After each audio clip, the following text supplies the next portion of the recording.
Ramadan recipe ரொம்ப கிரில்டாகவும் டயட்டாகவும் பண்ணலான்ட்டு இந்த தடவை. இது வந்து ஷவர்மா சாண்ட்விச் தான் பண்ணியிருக்கேன். இது டின்னராகவும் யூஸ் பண்ணலாம், இஃப்தாருக்கும் யூஸ் பண்ணலாம், பசங்களுக்கு ஸ்கூல் லஞ்ச் பாக்ஸும் கொடுக்கலாம், ட்ராவல் ஃப்ரெண்ட்லியாகவும் இருக்கும், ரொம்ப நல்லாயிருக்கும். எல்லாத்துக்குமே all in one shawarma sandwich வாங்க எப்படி செய்யுது பார்க்கலாம். இந்த ஷவர்மா செய்யறதுக்கு வந்து போன்லெஸ் பிரெஸ்ட் பீஸ் வாங்கிக்கோங்க. இதை வந்து வாங்கிட்டு இந்த சைடில் அப்படி கட் பண்ணுங்கள். கட் பண்ணிங்கனாக்கா ஃப்ளாட்டாக இருக்கும். அப்போ வந்து சீக்கிரமாக வந்து வேகத்துக்கு உங்களுக்கு வசதியாக இருக்கும். இதுவும் மசாலா போட்டாலும் நல்லா வந்து ஏறும் உங்களுக்கு. ரொம்ப திக்காக இருந்துச்சுன்னா நடுவில் மசாலா ஏறாது. அதனால் இந்த மாதிரி பண்ணி அதுக்கப்புறமா வந்து நம்ம வந்து ஸ்டார்ட் பண்ணுறோம். ட்ரை ஆகிடுச்சு. ஃபஸ்ட்டு சால்ட்டு போட்டுக்கலாம். 1 டீஸ்பூன் சால்ட்டு போடுறேன். தயிர் போட்டு ஃபஸ்ட்டு மேரினேட் பண்ணிப்போம். தயிர் வந்து நல்லா கட்டி தயிர் 1 2 பெரிய அதான் 2 டேபிள் ஸ்பூன் ஃபுல்லாக போடுறேன் கட்டி தயிர். அது கொஞ்சம் பெப்பர், கொஞ்சம் பிளாக் பெப்பர். இது வந்து ஃபஸ்ட்டு மேரினேஷன் புரியுதுங்களா. பிளாக் பெப்பர் போட்டு ஃபஸ்ட்டு மேரினேஷன் அப்படியே கொஞ்சம் ஊற்றி, ஏன்னா நல்லா ஊறிச்சுனாக்கா கொஞ்சம் நேரத்தில் வெந்துடும். மோரில் கூட போடலாம், நல்லாயிருக்கும். இது கட்டி தயிர் போடுங்க, நல்லா ஊறட்டும். இது ஷவர்மாக்கு இப்போ ரெடி பண்ணுறேன். மசாலா என்னென்னு பார்த்துடலாம். ஃபஸ்ட்டு வந்து பட்டைப்பொடி எல்லாமே வந்து நான் இந்த டீஸ்பூனில் தான் போடுறேன், சின்ன டீஸ்பூனு. அந்த டீஸ்பூன்னாக்கா 1/4 டீஸ்பூன் வச்சுக்கோங்க. எல்லாமே கொஞ்சம் கொஞ்சம் போட்டால் போதும், இல்லை ரொம்ப காலி ஆகிடும். தட்டை தான் போடுறேன். ஃபஸ்ட்டு வந்து பட்டைப்பொடி போடுறேன். அதுக்கப்புறம் வந்து மிக்சட் ஹர்ப்ஸ், அதாவது தைம், ஒரிகனோ, ரோஸ்மேரி எல்லாம் சேர்ந்தது உங்களுக்கு வந்து அமேசானில் கிடைக்கும், பாருங்கள். லிங்க் தான் உங்களுக்கு கீழே தரேன். அதுவும் அதே அளவு தான் நான் போட்டிருக்கேன். அடுத்தது ஸ்வீட் பப்பரிக்கா. இப்போ எல்லாருமே வந்து இதெல்லாம் அந்த மாதிரி ஐட்டம் சேர்த்துக்கலாம் வச்சு தான் இருப்பீங்க. எதுவுமே இல்லைனா உங்களுக்கு இது 65 மசாலா அந்த மாதிரி அது மட்டும் மிளகாத்தூள் போட்டு அதை மட்டும் போட்டு இஞ்சி பூண்டு போட்டுங்க. இதே மெத்தடில் செஞ்சுங்க. ஸ்வீட் பெப்பரிக்கா அதுவும் 1 டீஸ்பூன், சின்ன டீஸ்பூனோட தான் போடுறேன். இது வந்து 7 ஸ்பைசஸ், அரபிக் ஸ்பைசஸ். இது சும்மா கொஞ்சம் பேருக்குனால சும்மா ஒரு டேஸ்ட்டு தான் போடுறேன். அதே மாதிரி ஆனியன் பவுடர்,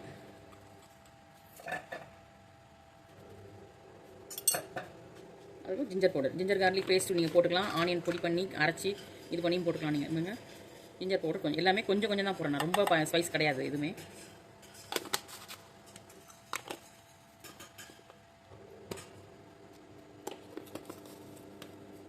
நம்மளுக்கு காரம் தேவைப்படுன்றதுனால அதே சின்ன டீஸ்பூன் தான், அதில் வந்து கொஞ்சோண்டு மிளகாத்தூள் போடுறேன், அவ்வளோதான். இதுதான் வந்து ஷவர்மா ஃபுட்டான ஸ்பைசஸ் நான் போட்டிருக்கேன். அதில் ஜீரகத்தூள் நான் அரைச்சி வறுத்து பொடிச்சு வச்சுருக்கேன். அந்த ஜீரகத்தூளை அது ஒரு சின்ன டீஸ்பூன் அதிலே போட்டுக்கிறேன், அவ்வளோதான். மிளகாத்தூள், பப்பரிக்கா பொடி, அதுக்கப்புறமா வந்து ginger, onion powder, mixed herbs, Arabic spices, cinnamon பொடி, இது வரைக்கும் நான் இதில் போட்டிருக்கேன்.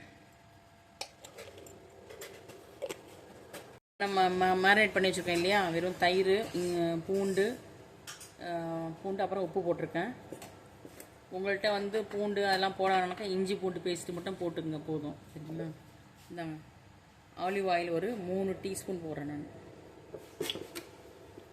நம்ம எடுத்து வச்ச ஸ்பைசஸ் எல்லாம் போடுறேன். அது கூட சேர்த்து தேவையான அளவு உப்பு போட்டுக்கிறேன். ஆல்ரெடி நம்ம 1 டீஸ்பூன் உப்பு போட்டுருக்கோம். கொஞ்சமாக இந்த மிக்சிங்க்கு 1 ஸ்பூன் கொஞ்சம் போட்டுருக்கேன், அவ்வளோ போட்டாச்சு. ரொம்ப ஈஸி. இந்த இது எடுக்கிறதுனால கொஞ்சம் இதாக இருக்குது எனக்கு. நீங்கள் ஈஸியாக செய்யலாம். இதை கலர் பொடி வேணும்னா நீங்கள் கலர் பொடி போட்டுக்கலாம். நல்ல ரெட்டு இது காஷ்மீரி சில்லி போட்டுக்கலாம். அப்படி இல்லைனாக்கா கலர் பொடி வேணாலும் போட்டுக்கலாம். நான் எதுவுமே எந்த கலரும் போடல, இப்படியே தான் நான் போடுறேன். நான் போட்டு நான் வந்து இதை வந்து லெமன் ஜூஸ் போட்டுங்க. மெயின் அது லெமன் ஜூஸ் போடணும். நல்லா ஒரு லெமன் ஜூஸ் வந்து ஃபுல்லாக புழிஞ்சிங்க.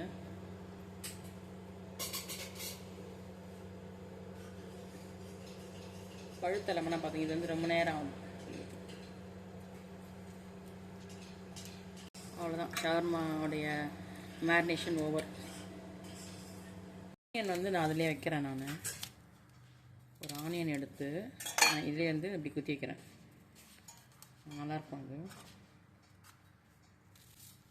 என்ன மசாலா போடுங்க, இல்லை இப்படியே வச்சா நல்லாயிருக்கும். அது வெந்து அது உள்ள ஷவர்மா கூட வச்சு சாப்பிட்றதுக்கு நல்லாயிருக்கும் உங்களுக்கு.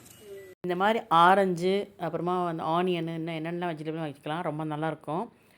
ஸ்ட்ரீட் ஃபுட் தானே எல்லாருமே இப்போ விரும்பி சாப்பிட்றாங்க. ஷவர்மா நம்ம ஆர்கானிக்காக நம்மளே வந்து செய்து சாப்பிட்லாம். ஈஸியாக இருக்கும். கற்றுக்கிட்டா ஈஸியாக, இவ்வளோ மெனக்கெட்டு செய்யணுமான்னு பார்க்காதீங்க. கற்றுக்கிட்டுனா ரொம்ப ஈஸியாக இருக்கும். நான் இதை ஏர் ஃப்ரையரில் தான் வைக்கிறேன். ஒரு 20 மினிட்ஸ் ஆகும் வேகிறதுக்கு. 10 மினிட்ஸ் கழித்து எடுத்து பார்க்கலாம் கொஞ்சம். நீங்கள் தவாலையும் செஞ்சு எடுக்கலாம். இந்த ஏர் ஃப்ரையர் இல்லைனாக்கா தவாலையும் நீங்கள் வந்து மெதுவாக வச்சு பொரிச்சு எடுக்கலாம். ஏர் ஃப்ரையரில் வச்ச சிக்கன் வந்து சூப்பராக ரெடி ஆகிடுச்சு. இங்கே பாருங்கள். இதை நீங்கள் வந்து இன்னும் சுவையாக இருக்கணும் அப்படின்னாக்கா நல்லா ஸ்லைஸாக கட் பண்ணி இது தவாவில் வந்து லைட்டாக பட்டர் போட்டு வறுத்து கேப்சிகம் ஆனியன் போட்டு வறுத்துக்கலாம். வறுத்துட்டு நீங்கள் இன்னும் சார்கோல் கொடுத்தா இன்னும் எஃபெக்டாக இருக்கும். அது ரொம்ப சூப்பராக இருக்கும். இது ஷவர்மாவுக்கு சிக்கன் ரெடி ஆகிடுச்சு. அப்படியே நீங்கள் வந்து கீழே லைக் போட்டு இது போஸ்ட் முடிஞ்சது கமெண்ட் போடுங்க. செய்து பார்த்து கீழே கமெண்ட்லேயும் வந்து எப்படின்னு சொல்லுங்கள். இதை நம்ம குபூஸ் சாண்ட்விச்சாகவும் பண்ணிக்கலாம். இல்லை குழந்தைங்களுக்கு வந்து உங்களுக்கு கிட்ஸ் லஞ்ச் பாக்ஸுக்கு இது வைக்கலாம். ஒரே தினம் இட்லி தோசையா அப்படின்ற பிள்ளைங்களுக்கு நீங்கள் இந்த மாதிரி ட்ரெண்டிங்காக இப்போ உள்ள இது மாதிரி நீங்கள் ஷவர்மா சாண்ட்விச் கொடுத்தீங்கன்னாக்கா செம்மையாக சூப்பராக ஓடும். ஆல்ரெடி வந்து ஷவர்மா சாஸும் பண்ணி வச்சுட்டேன். நம்ம அப்படியே இது எல்லாம் வந்து அரேஞ்ச் பண்ண வேண்டியது தான். ஒயிட் ஆனியனும் அந்த க்ரீன் கேப்சிகமும் நீல வாக்கில் அரைஞ்சிருக்கேன். இதை வந்து நான் வதக்கி இதையும் சேர்க்க போகிறேன். இது வந்து ஆப்ஷனல் தான். லெட்யூஸ் வச்சும் நம்ம இது பண்ணலாம். ஏர் ஃப்ரையரில் கபாப்னு ஒரு கம்பி கொடுத்தாங்க, அதில் தான் நான் சொல்லி வச்சுருக்கேன். இது ஏர் ஃப்ரையரில் கீழே தண்ணி வச்சு மேலே வச்சுருக்கேன். அப்போ மாய்ஸ்டராக இருக்கும். நீங்கள் வந்து அப்படியே உங்களுக்கு ஏதாச்சும் ஒரு கம்பி இருந்துச்சுன்னா அதில் கொத்தி வச்சுக்கோங்க. இல்லைனாக்கா மேலே வந்து தட்டு கொடுத்துருப்பாங்க இல்லையா, அதில் வச்சுங்க. அப்படி இல்லை நீங்கள் வந்து இதை வந்து தவாலையும் பொரிச்சு எடுக்கலாம். நம்ம ஏர் ஃப்ரையரில் நான் குத்தி வச்சுருந்தேன். இது வந்து ஆரஞ்சு பழத்தை வந்து நான் மேலே வைப்பேன் எப்பொழுதும். ஆனியன் கூட வைக்கணும். எல்லாத்தையும் எடுத்துட்டோமா, இப்போ எடுத்துகிட்டு வந்து எல்லா சிக்கனையும் எடுத்து நம்ம வந்து கட் பண்ண போகிறோம். எங்கேருந்து பார்த்துட்ருக்கீங்க கமெண்ட் பண்ணால் நல்லாயிருக்கும். கீழே அப்படியே லைக் போட்டு எல்லாம் முடிஞ்சதும் ரொம்ப பிடிச்சிருக்கும். இந்த கண்டிப்பாக இந்த ரெசிபி ரொம்ப பிடிச்சிருக்கும். கமெண்ட் பண்ணுங்கள். செய்து பாருங்கள். செய்து பார்த்து உங்கள் ஃபோட்டோஸ் எல்லாம் கூட என்னுடைய மெயிலுக்கு இல்லை வாட்ஸ்அப் அனுப்பிச்சிங்கனாக்கா நான் இங்கே ஷேர் பண்ணுவேன். அந்த மாதிரி தான் முன்னாடி நிறைய பேர் பண்ணி அனுப்புவாங்க. நான் ஷேர் பண்ணியிருக்கேன். வாங்க இப்போ எப்படி அரேஞ்ச் பண்ணுறதுன்னு பார்க்கலாம். ஸ்லாண்டிங்காக கத்தியை வச்சு அப்படியே ஃபுல்லாக எல்லா சிக்கனையும் வந்து நீல வாக்கில் கட் பண்ணி எடுங்க. ரொம்ப சூப்பராக இருக்கும். இப்படியே கூட சாப்பிட்லாம இருக்கும். அரேஞ்ச் பண்ணால் ரொம்ப நல்லாயிருக்கும். இது வந்து நம்ம வந்து குபூஸில், சப்பாத்தியில், பன்னில், ப்ரெட்டில் எல்லாத்துலேயுமே வைக்கலாம். நீங்கள் ரொம்ப நல்லாயிருக்கும். இது நான் துபாயில் இருக்கிறதுனால எனக்கு அரபிக் ஸ்பைசஸ்லாம் கிடைக்கிது. உங்களுக்குலாம் கிடைக்கல அப்படின்னாக்கா நீங்கள் வந்து சிக்கன் 65 மசாலாவே கொஞ்சமாக போட்டுக்குங்க. இல்லை டிக்கா மசாலா அந்த மாதிரி போட்டு பண்ணாலும் ரொம்ப நல்லாயிருக்கும். யாருக்கும் அரபிக் ஸ்பைஸ் மசாலா என்னென்ன இருக்குன்னு இன்க்ரீடியன்ட் கேட்டிங்கன்னா சொல்கிறேன். சூப்பராக ரெடி பண்ணியாச்சு. கரெக்டாக ஒரு சாண்ட்விச் அப்படின்னாக்கா உங்களுக்கு வந்து 4 பேருக்கு வரும். தாராளமாக சாப்பிட்னாக்கா 3 பேர் சாப்பிட்லாம். ஏன்னா இதோட நம்ம வெஜிடபிள்லாம் வைப்போம். இது மட்டும் வைக்க போகிறதில்ல இல்லையா. ரொம்ப நல்லா இருக்குது பார்த்தீங்களா. இதை லேசாக சாட்டே பண்ணி நான் வந்து கிரில் கொடுக்க போகிறேன். இதை வந்து பெரிய பேனில் போட்டு சாட்டே பண்ணிக்கலாம். அப்புறம் நம்ம வெஜிடபிள்ஸும் சில சாட்டே பண்ண போகிறோம். கிரில் கொடுத்தா ரொம்ப நல்லா வாசமாக நல்லாயிருக்கும்.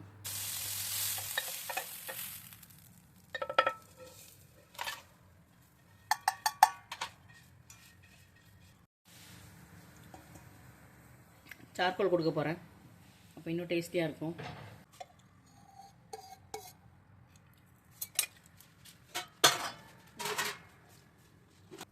அதான் சார்கோல் எஃபெக்ட் கொடுத்துட்டேன். நான் கிரில் பண்ணதை வந்து நான் என்ன பண்ணுறேன், சாட்டே பண்ணுறேன். அந்த ஷவர்மா பிளேட்டில் வச்சு நல்லா தட்டி விடுவாங்கள்ல, அது போல்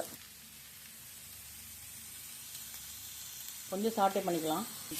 சால்ட்டும் பப்ரிக்கா போட்டு சாட்டே பண்ணியிருக்கோம். அதாவது ப்ரௌன் ஆனியனும் கேப்சிகமும் நீல வாக்கில் அரைஞ்சிருக்கும். இது வந்து அந்த சாண்ட்விச்குள்ளே வைக்கிறதுக்கு பெரியவங்களுக்குலாம் நல்லா ஃபில்லிங்காக இருக்கும்.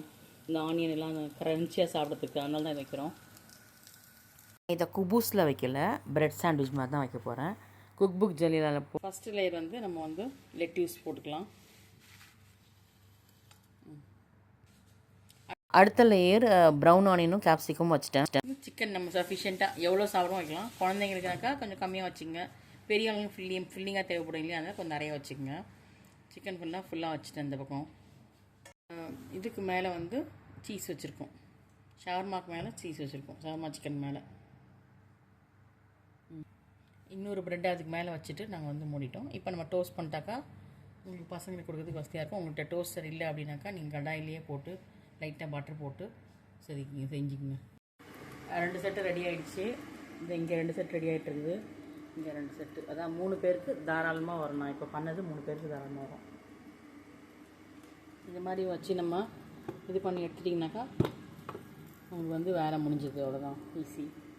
உங்களுக்கு டோஸ்டர் இல்லைனாக்கா நீங்கள் வந்து இது தவாலே பண்ணி கட் பண்ணி கொடுத்துருங்க. அவ்வளோதான், ஷவர்மா ரெடி. நம்ம ஷவர்மா சாண்ட்விச் சூப்பராக ரெடி ஆகிடுச்சு. பாருங்க, ஸ்கூலில் லஞ்ச் பாக்ஸுக்கு ஏற்ற மாதிரி ரொம்ப சூப்பராக இருக்குது. பசங்களுக்கு ஈஸியாக சாப்பிட்றதுக்கு நல்லாயிருக்கும். கொஞ்சம் மெனக்கெடணும், எல்லாம் ரெடியாக இருந்தால் ஈஸியாக கொடுத்துடலாம். இவ்வளோ பெரிய ப்ராசஸ் முடியலன்னா நீங்கள் அப்படியே சாட்டே பண்ணி கூட கட் பண்ணி வச்சிடலாம். என்ன வெஜிடபிள் உங்களுக்கு கிடைக்குதோ அதை நீங்கள் கொடுத்துக்கலாம். இந்த ரமலானுக்கு ஈஸியாக செஞ்சு அசத்துங்க. தேங்க்யூ.